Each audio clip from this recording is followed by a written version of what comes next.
The idea that authenticity creates the life that is meant for you is an extremely powerful and true one that we don't actually really recognize enough. And I want to kind of give you the general pattern here so that you can begin to kind of get the big picture of what I'm kind of pointing to. When you continuously act authentically, your life begins to form around those decisions, like your career, your relationships, how you act on a daily basis, your integrity, your goals, your habits, your values, etc. It all kind of starts to just align in that direction. Whereas when you're continuously sacrificing authenticity, typically out of fear, in order to maybe please someone or get some kind of short-term validation, or just because you're kind of subconsciously conditioned to not be authentic, you start building a life in that direction. And then we can kind of get a little bit of an idea, if we zoom out, how that actually begins to impact our life, how this very practically impacts our life. We end up kind of just forming a life that isn't really our own. And it's really just as simple as that. We form a life that simply is not our own. Our mind kind of picks up all this weird conditioning from culture and childhood and all sorts of subcultures as well, plus fear. And our life just kind of begins to get shaped up by that trajectory. And I don't really want to potentially point a finger at anything or anyone here. That's really not my goal. The goal here is kind of just understanding what's really going on here. So our mind kind of just gets infected with all this conditioning from various sources, and it doesn't really know what to do. We're taught a lot of useless stuff growing up, unfortunately. Western culture doesn't value emotional intelligence basically whatsoever. And because of this, we are actually emotionally confused. We're just sick and emotionally confused, if I have to be very straight up. And because of this, we don't even really know any better. We don't actually even know there's an authentic way of living versus an inauthentic way. We don't even make that distinction, because in someone's mind who's just simply not aware of any of that, there cannot be any other way other than authenticity, because they don't really have the distinction. So they can kind of fool themselves into thinking I'm being authentic, when in actuality they're really not. They're acting out of just repeated programming that's been sort of instilled in their mind over time. So this idea that authenticity creates the life that's actually meant for you is very powerful. And I want you to kind of keep this at the forefront of your mind for quite a bit of time and just kind of contemplate it, maybe over the next week or two, and really just start to put some of these ideas into actual practice and notice how they start to just impact situations. And of course, this idea of authenticity is thrown around quite a lot nowadays, which is why I have a previous video. Let me see what it's called. It's called What is Being Your Authentic Self? That actually begins to kind of clear up what I'm really pointing to here, because there's a whole lot of ways to use the word authentic nowadays. So I recommend watching that video to kind of get a better idea of what actually is your authentic self. What does that even mean? So when a lot of people hear that word, they think it's new agey. It's this sort of just new agey spiritual thing, when it's really not.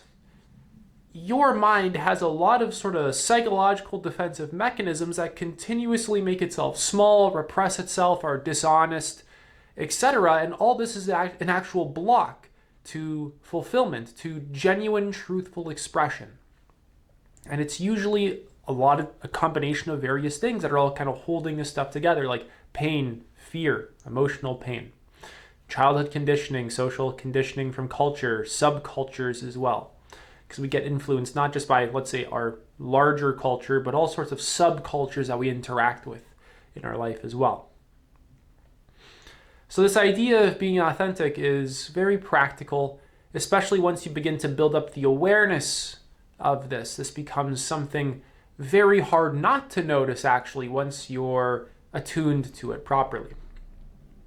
So authenticity is your true path. Let's kind of talk about this. We kind of have your true path here, then we have the path built out of a lot of conditioning that's just simply not genuine to you, stuff you've picked up, stuff that's found its way into your system. And when we begin to continuously align ourselves with that path that isn't really genuine to us, like I said, our life starts to form in that direction. So when you align to your true self, you create a life that actually resonates with your deeper desires and purpose. There's that fundamental distinction between aligning to the truth of your own authenticity and then just kind of acting unconsciously and out of the sort of repeated programming, out of the sort of like autopilot mode. You've kind of just been born, you've been conditioned, and then all that conditioning just repeats itself. And again, it's like a sort of mix of like pain and all that stuff I mentioned earlier. And it's actually just a really not a comfortable experience. It's like putting on a shoe that doesn't actually fit you. You put your foot in the shoe and it's too small or it's too large and it's just off. You don't need a reason, or you don't have to think about why it's off. You just put your foot in there. Yeah, this doesn't fit. You can sense it. You feel it, that it's just not the right fit. There's no further logic needed. It's just immediately obvious. It's just self-evident. There's no need to doubt whether or not the shoe fits you. If you put it on and it doesn't, then take it off. And it ends up being this sort of same thing with authenticity once you kind of begin to build up that sort of intuition of it and that sort of radar of it. So living in alignment, basically, when you live authentically, you naturally attract opportunities and people that actually align with your values rather than wasting energy on things that don't truly really matter to you. So authenticity brings clarity and direction. A lot of people in their life nowadays really lack direction. They don't really know how to find meaning in their life. They don't really know how to find their sense of purpose in their life. They don't really know how to find clarity, like deep, lasting mental clarity in their life. There's so much distraction nowadays. There's so much entertainment. There's endless social media scrolling.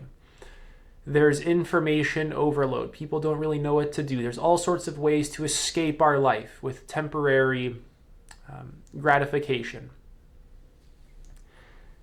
And when you're really living authentically, when you actually begin to, as the Greeks say, know thyself, your priorities become a lot clearer because you start to eliminate all the fat, essentially. All the noise, all the fat gets kind of trimmed out, and you're left with that core of like, this is really what matters to me.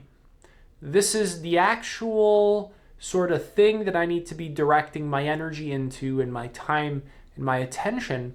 And a lot of this sort of noise just simply is draining, it's sickening, it just doesn't fit me. If I'm really honest about it, I don't care about it. It just doesn't intrigue me. So this actually begins to simplify decision making because you're kind of just grounded in your values. You're grounded in the things that genuinely resonate with your own mind, your own being, your psychology. And authenticity kind of begins to allow you to move with life rather than against it. Instead of always resisting life and forcing things, you can actually start to just trust life.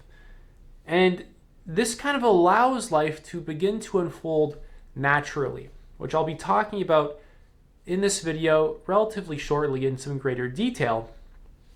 But authenticity, it really implies little resistance, little to no resistance against yourself. If you actually look at your own experience, there's a continuous internal struggle. There's an almost constant resistance to feelings or thoughts or parts of you or something happening in the moment. There's almost always some kind of struggle happening. You can never just fully settle into the moment. That struggle actually leaves you in a sort of disconnected state from your own self, blocking authenticity, and you're putting energy into that struggle. And when you're able to be authentic and just kind of reduce that resistance, it's actually easier for you to really allow your authentic expression to naturally come out rather than being in that sort of subtle state of fighting against something, whether it's a feeling, a thought, a part of you that you're not conscious of, or something in your environment. There's a massive amount of freedom that comes with simply being authentic as well. And it's kind of strange because we typically think of freedom as like being totally without any restrictions whatsoever.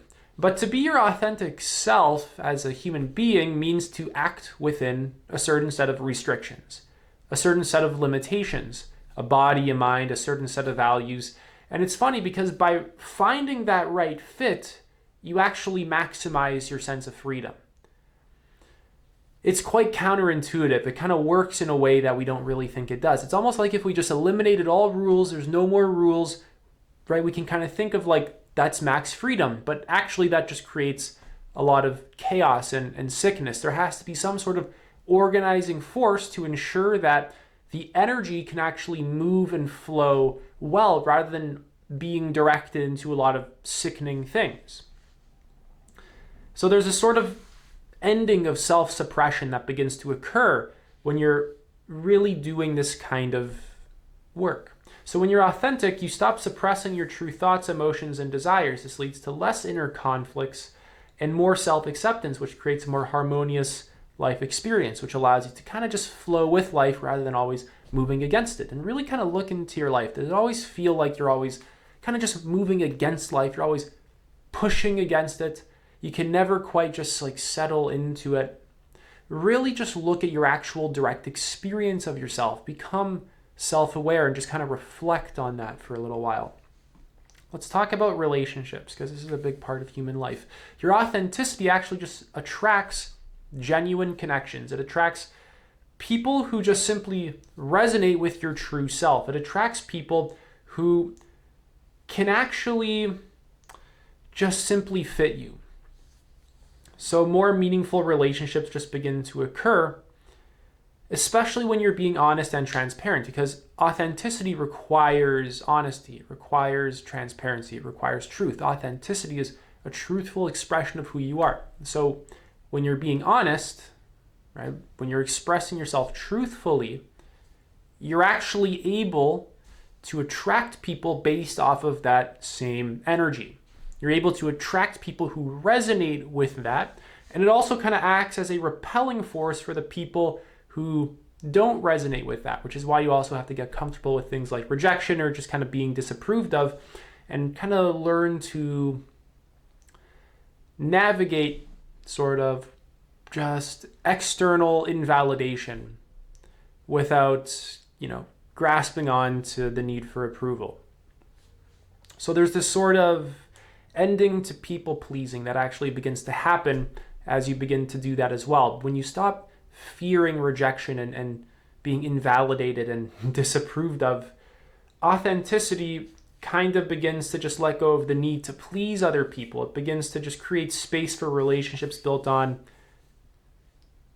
your actual values, built on your psychology, built off of how well you guys genuinely fit together, your if it's an intimate relationship, your polarity.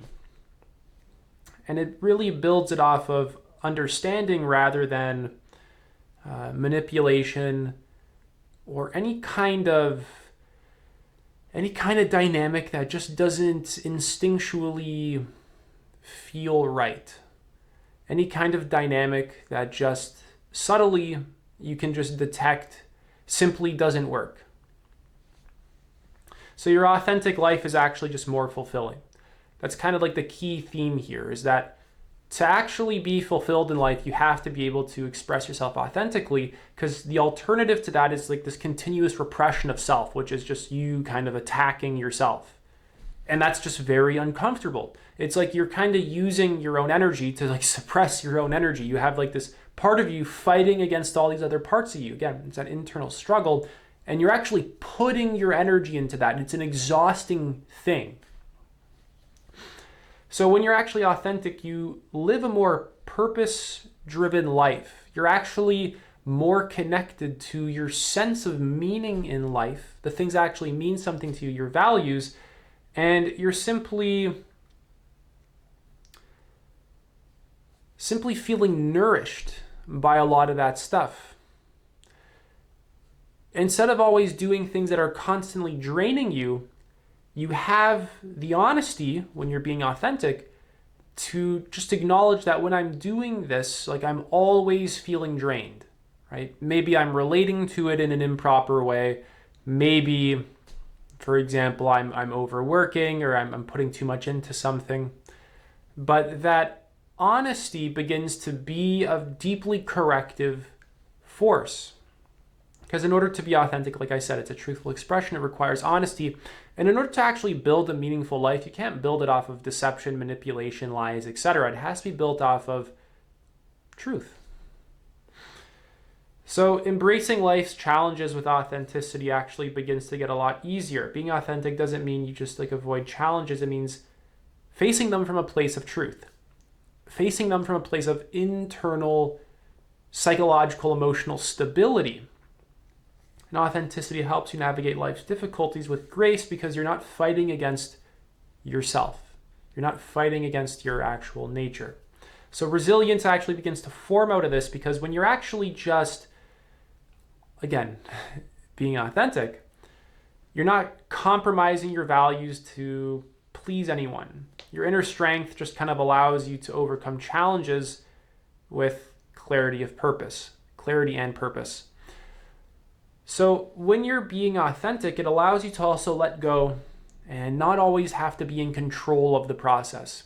A lot of our sense of control comes from survival impulses that just want security. They just want to feel safe. They want things to be predictable. And it's this sort of illusion that our minds construct. A lot of our sense of control is very illusory. And counterintuitively, when you just let go of it, you actually start to feel a lot better. Things begin to kind of move naturally, kind of like when a relationship is being formed. You can't force someone to want to date you. Instead, you kind of just have to respect their space as an actual human being. Respect their own feelings, emotions. You can't force anyone to love you, right? It's just about allowing that connection to kind of form naturally rather than always needing to control it. Respecting their decision-making, their feelings, their experience overall. And not needing to push anything on them. Just allowing them to be attracted to you because you're authentic. It just begins to fit naturally, kind of like how a magnet, a positive magnet, doesn't have to manipulate a negative magnet because they just simply attract. Nothing has to be done. You just put them together and they attract. And it's just as easy as that. You don't have to force them to be attracted to each other. You don't have to force them to come together. The dynamic between them is just designed so that they just simply come together. No further anything is needed. It can be quite effortless when you learn to stop needing to control everything so much out of fear. So there's also the energy that you give off. There's the feeling of interacting with you. When you're authentic, you actually just start attracting opportunities because you're radiating a certain energy that draws the right circumstances, people, and opportunities to you. And your energy shifts from always being constrained by fear to one of openness. So when you're being inauthentic, you're always afraid, and people can subtly detect this, right? People can actually feel this on you in subconscious ways. They might not be able to think about it in very, more conscious ways and see it very directly, but they can subconsciously detect it off your body language, off of just simply the feeling of interacting with you. You're giving off a feeling, and they can just simply detect it. So when you're always inauthentic, people can detect there's just something, it's just, something's up here, right? It doesn't feel genuine. And people can be very attracted to your own authentic energy. They can also be very repelled by it, depending on the person.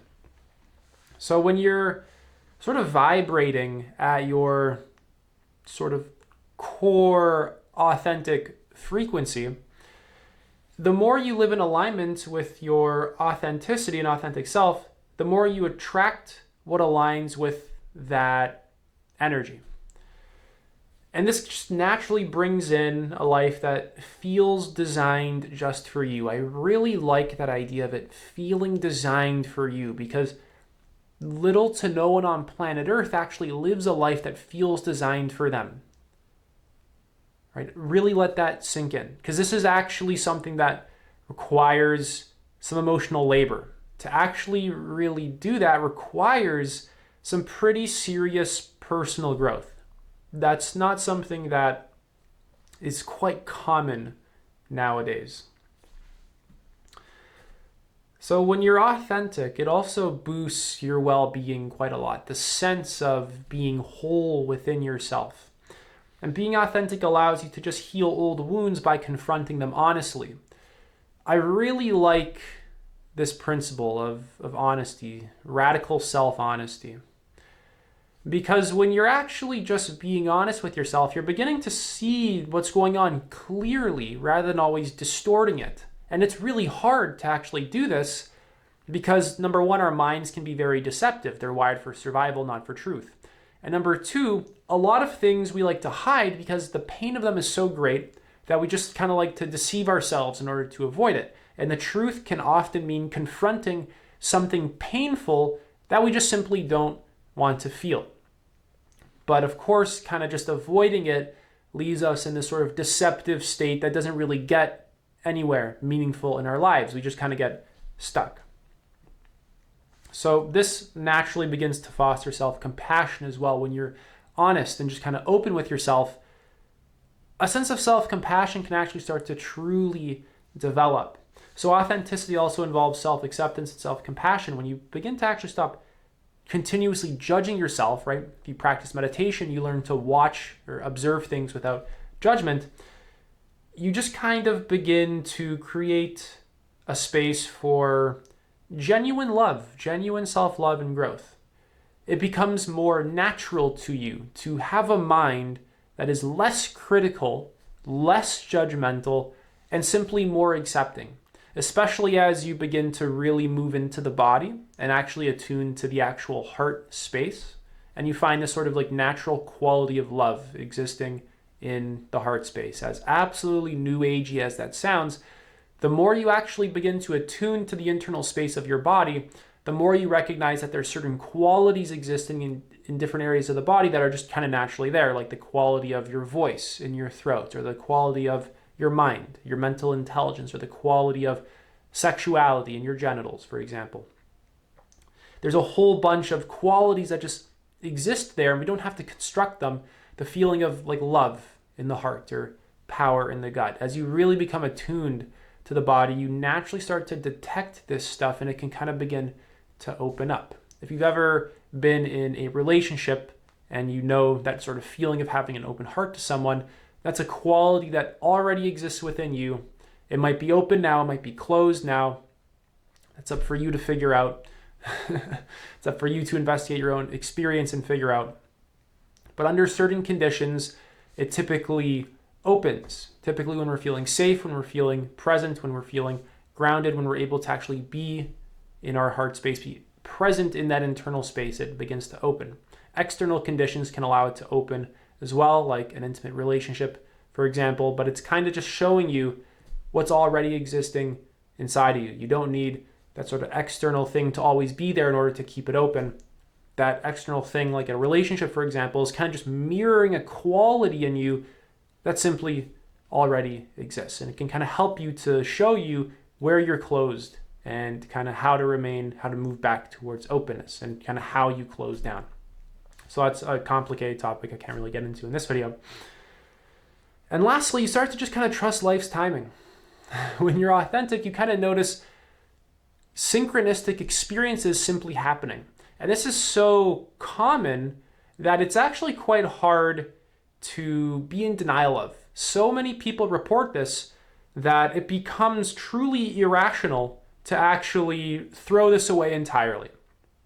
And a lot of people who might be very like scientifically minded, rationally minded, quote unquote, or sort of like very like atheists, for example, they can just kind of like throw that all away as bullshit for crazy weirdo spiritual people who believe in garbage, when it's really not true. That's just a very closed-minded and sort of dogmatic position to actually hold. Because when you actually start to do some spiritual work, maybe you go on a Vipassana meditation retreat, you can't help but actually begin to notice some of this stuff for yourself. And when you actually kind of open yourself up to the experience of a lot of other people and why they believe the things that they do, you recognize that a lot of people believe things not because they're just stupid and crazy, but because from their point of view, they have very valid reasons for doing so. And they might even have some experiences in their life that can kind of like confirm things that they like intuit. And because of that, they just kind of have these beliefs, for example. So when you're really being authentic, you kind of just begin to trust that life's timing is perfect. Even if it doesn't always look like what you imagined, and it really won't look like what you imagined, you have to let go of that. That ends up being a block. Authenticity just allows you to see that every experience, whether it's good or bad, serves a greater purpose in your personal growth and journey. I want you to think of some kind of experience that was very difficult for you and kind of begin to recognize how much it actually has potentially helped you. Same thing with good experiences. There's actually a lot of growth that happens when people are actually traumatized. This is actually a massive motivator for growth, is actually suffering, for example. Trauma can also stunt growth as well. But this is actually a very common experience where people go through some kind of painful experience, like a breakup, for example, and then they have kind of no choice but to change. They can't really go back to their old ways. Something has to change. Something new, like something just has to change. Right? They can't just keep remaining stuck in their old patterns. It kind of just pushes them out of their old paradigm, and something new just kind of has to form. So trusting life's timing just kind of naturally begins to happen because you're just kind of open to life. You're open to the present. And when you're open to life, you allow it to move naturally. When you're always skeptical, when you're always closed, when you're always afraid, when you're always in survival mode, this actually begins to disorient. This actually begins to add this sort of like filter over your perception. This actually begins to distort your perception. This actually makes you perceive life in inaccurate ways. When you're always clinging on to beliefs, when you're not able to test them, right? Really test all the ideas that I gave you in this video. I couldn't care less whether or not you believe me or not. I'm more interested in having you very directly test these ideas for yourself in a very open, honest, and genuine way. If they're wrong, then they're wrong. They're no good. Throw them out. Don't be attached to them.